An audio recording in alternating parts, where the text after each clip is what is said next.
yourself, especially on college campuses, is important. But when that moves to acts, where you are taking away other people's rights, where you're harassing, intimidating, and committing assaults on Jewish students, when you are blocking people's access to get their education and their free movement on campus, it's a totally different story. Now the president, I'm glad he actually came out this morning and said this and made this distinction. I think he got it mostly right. But it's unacceptable that it took 2 weeks for him to actually come out and say anything. It's unacceptable that our governor has largely said very little about this and taken very little action to quell what has been going on our campuses, and our campus administrations totally failed in their duty to keep a safe and secure campus for students. There needs to be accountability, and so Senator Jones and I are talking about the things that we want to implement, and I think in the budget is maybe the best way to do it. Those students who committed violent acts, who trampled on other students' rights, they should lose their Cal Grants. We should not be giving Cal Grant money, state money, to students who are trampling on other people's rights. And these campus administrators, like at Humboldt State, for example, where classes were closed down, where all students' rights were violated by this, they should lose funding. Not the students, the administration, which, by the way, has grown exponentially over the last 10 years. And they did very little to protect students' rights. They should be punished for their failure to act. And so we as Republicans want accountability for this. We want real action for this. No more words, or failure to say anything or do anything like we've seen out of Gavin Newsom, but actual actions to hold people accountable.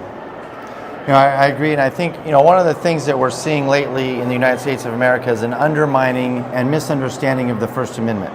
The First Amendment gives individuals the freedom of expression, assembly, religion, and press. It gives individuals the freedom to bring their redresses, their complaints to their government for action from their government. The First Amendment does not guarantee you the right to impede other citizens' First Amendment rights. It does not give you the right to stop students from going to class. It doesn't give you the right to put up barricades and commit violent acts. It doesn't give you the right to paint a public street like we have out here in front of the Capitol today. That is, when they closed down the street yesterday without a permit, without permission, and the police stood by and just watched it happen.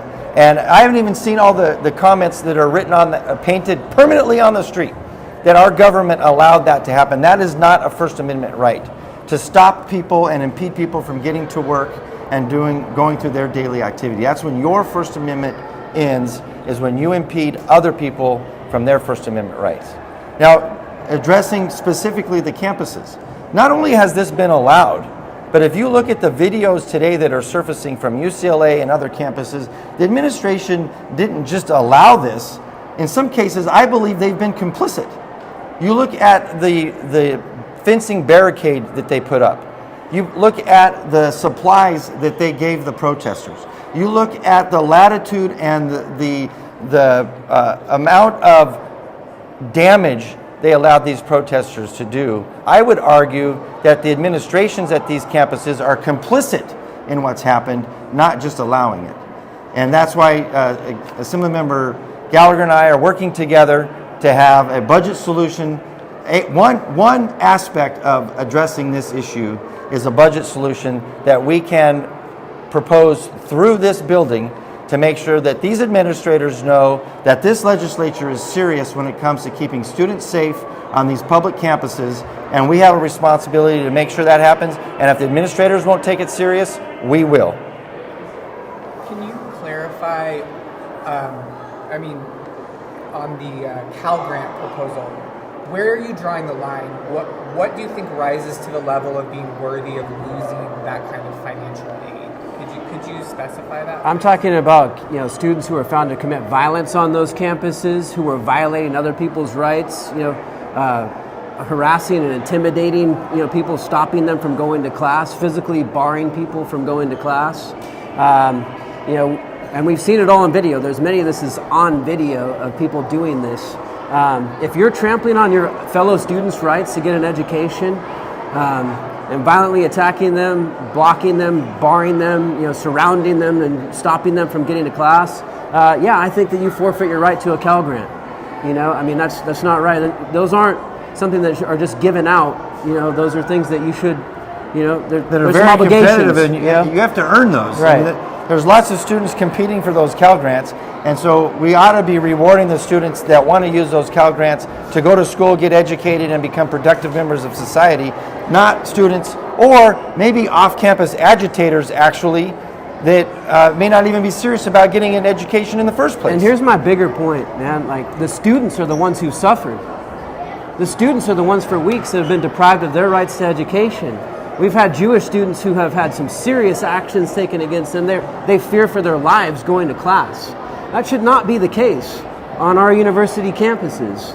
And there's got to be some accountability for that. Yes, I mean, of course the people doing this should have been arrested. They should be suspended. But there should also be other accountability for this action.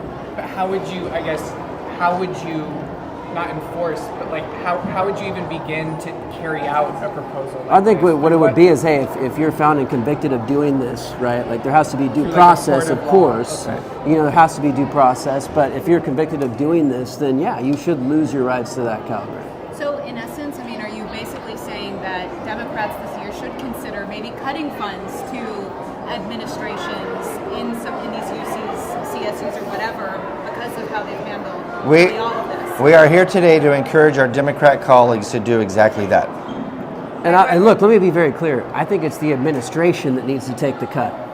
Because That's we've got a correct, whole yeah. lot of people at these universities that are drawing six-figure salaries, and they stood by and did nothing while all this happened, and did not act. They did not protect students. And so, yeah, I think if there's going to be repercussions, it should be against them, not against the students. They've already suffered enough. They've suffered for the last 3 weeks on all of this, right? And so there does need to be accountability. Yeah, and I think some people need to be fired, right? Some people should not have a job if they were not acting to protect students on these campuses. That's exactly right. These administrators show that they don't have the will over the last several weeks to keep our students safe on these campuses. And look, all three of my kids have gone to community college. 2 of them have graduated from San Diego State. I graduated from San Diego State.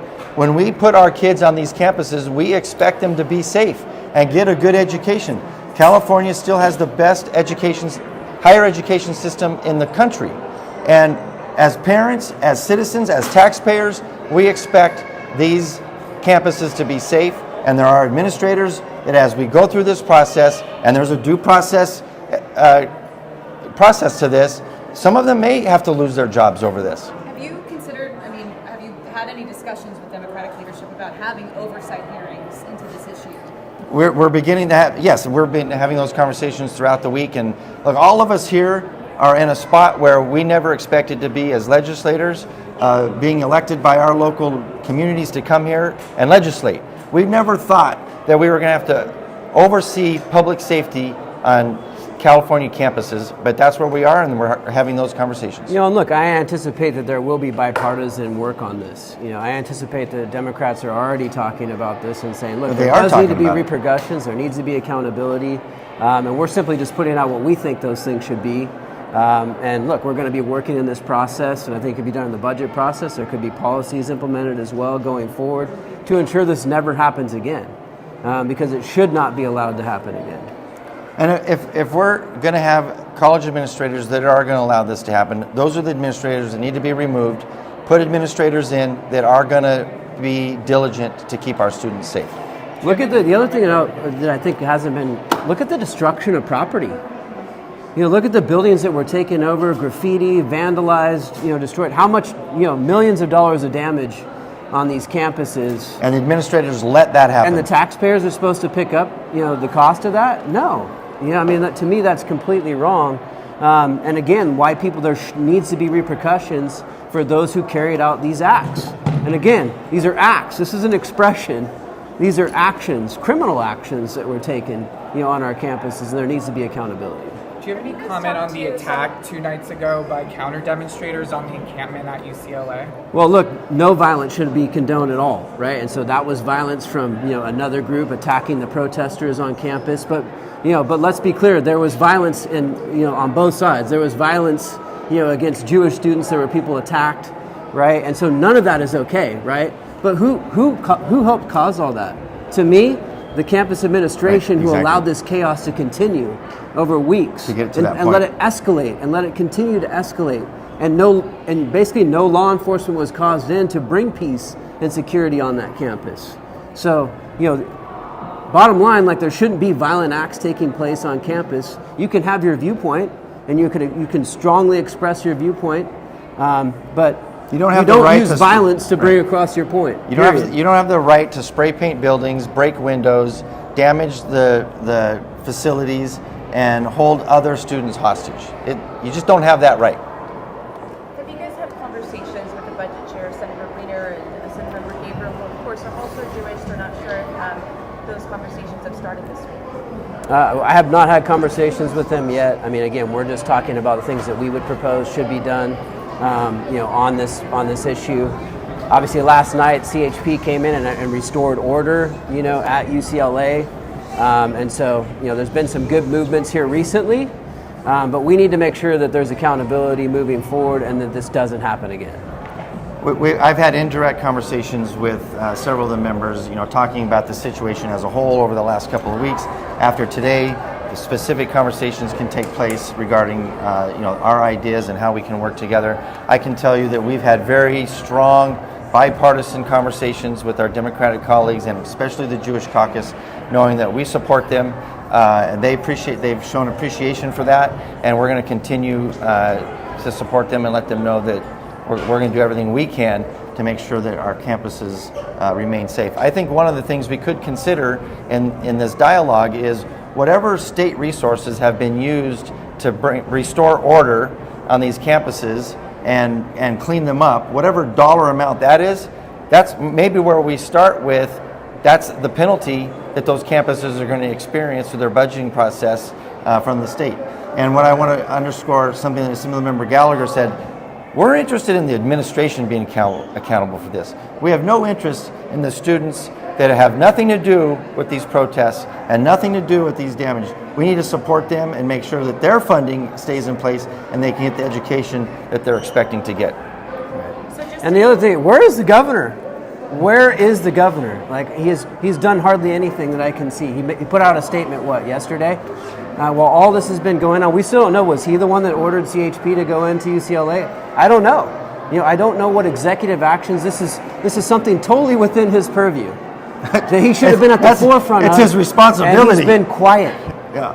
And saying hardly any. That's the problem, man. Like, the complicitness in all of this that allowed this to get to the situation that it is, where we had Zoom classes on Humboldt, all classes were closed down, no in-person education, where classes were canceled at UCLA because people were committing criminal acts on the campus that they just allowed to happen.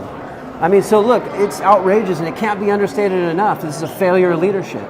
It's a failure of leadership by the governor, and it's a failure of leadership by the campus administration. Sorry, so just to be clear, you're calling for two things through budget actions, which is holding the administrators accountable, and also through the Cal Grants, holding these students who committed violent acts accountable? Correct. Right. Yes. Thank you. All right, thank you all. What do you say about the chaos that'll add to college campuses with no administration? With what? When you get rid of administration, then what's going to happen? We're not saying get rid of the administration. What do they We're do? saying- What do they do? I mean, honestly, these people drawing six-figure salaries from the taxpayer that did nothing. So the administration isn't doing anything. So no, they won't be missed. Trust me. I mean, the students, I don't think are going to miss them, right? What we need is campus police should have been ordered to be doing something, right? Our law enforcement should have been called in to help bring peace to this situation and stop the criminality. Arrests should have been made for people. In Sac State, there's no criminality going on. I understand there's some harassment. So that's different, and that's my understanding as well. There hasn't been violence there. And again, So should the police go in? there's a distinction. No, there's a distinction, man, where people are just expressing their views. Right. But if you start blocking access to libraries and campus facilities, where you take over buildings, you blockade people from being able to go into their classrooms. That's the difference. I think it's we've not been that very- hard to understand. I think we've been very clear on the standard of the First Amendment that we support. And as we stated at the beginning, the First Amendment doesn't protect your right to block other people from doing whatever they want to do, doesn't give you the right to destroy property, and it doesn't give you the right to impede other people's free movement in our country. And that's what the president said this morning, by the way. The president came out and said exactly that. But where's Gavin Newsom? He hasn't said anything along those lines. I mean, I think what the president said was exactly right. You don't get to destroy property. You don't get to commit criminal acts on campus. No, that's not free speech. Forgive me, I was a few minutes late. Can you put We noticed. a quick synopsis of what your opening statement was? We're calling for budget action to hold the administrators of these campuses accountable by withholding part of their budget, if necessary, and the students that are found guilty of a crime, they lose their Cal Grant grants. Where do you go from here with that? Conversations with our colleagues in the legislature to get the proposals in writing and passed. And would that happen before the fall or the summer? We're asking That'll be for having part of budget the action. budget process in this legislative session. So through June, these are the discussions that are going on. Yeah. Okay. Yeah. And how much money does go to the UC system? You know? I don't know the exact number, but it's a significant amount of money that goes to both UC and CSU. Yeah. But again, we're not talking about students, we're talking about the administration, which, by the way, if you look at administrative budgets have gone up exponentially while student tuition has gone up, right? And so look, I think a lot of students are saying, look, we've seen administrative budgets blow up. Who's looking out for the students? And we saw that loud and clear here in the last few weeks. Thank you all very much for coming. Appreciate it. Yeah, no problem.